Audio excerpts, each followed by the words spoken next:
syndicat Unia. Les faits se seraient déroulés durant plusieurs années sans que l'entreprise n'ait pris de mesures. On aurait tenté de se débarrasser des lanceurs d'alerte. Rolex dit précisément avoir pris des mesures. Denis Palma. Chez Unia, 4 anciens employés de Rolex ont dénoncé les agissements de leur ancien directeur.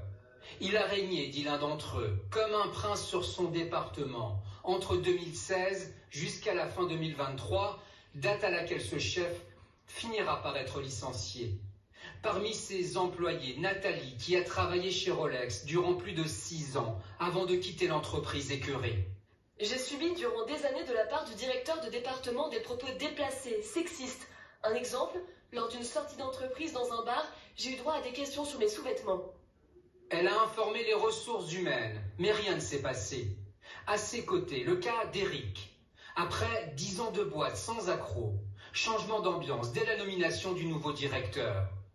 Il le harcèle, le dénigre, lui confie les missions dont personne ne veut. Après avoir serré les dents durant plusieurs années, en 2022, il décide de dénoncer le mobbing dont il est victime.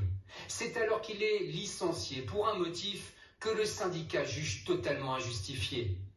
Durant ces 3 dernières années, une 50aine de personnes ont dénoncé au syndicat ce type de situation.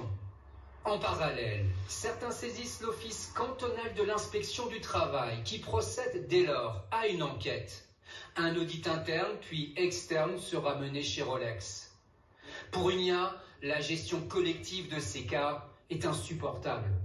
Vous avez toute une série de salariés qui ont dénoncé des situations problématiques et qui avaient un impact parfois sévère sur leur santé.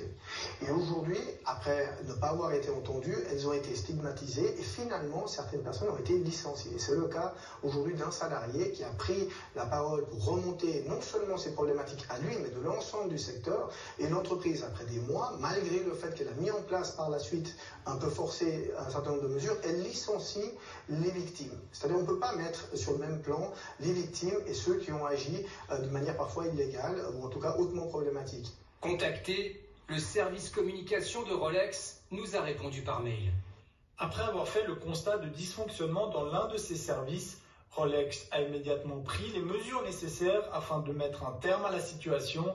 Les mesures prises ont entraîné des ruptures de contrat à différents niveaux de la hiérarchie, y compris les plus élevés. Elles ont abouti à la réorganisation complète du service concerné. Selon ces règles strictes, Rolex a procédé à des licenciements justifiés et en a informé l'Office cantonal de l'inspection et des relations du travail. Des premières mesures de correction ont été mises en place chez Rolex en début d'année à la demande de l'OCIRT. D'autres devraient suivre. Concernant Eric, le syndicat qui demande sa réintégration annonce un recours devant le tribunal des prud'hommes dans les jours à venir. À Genève.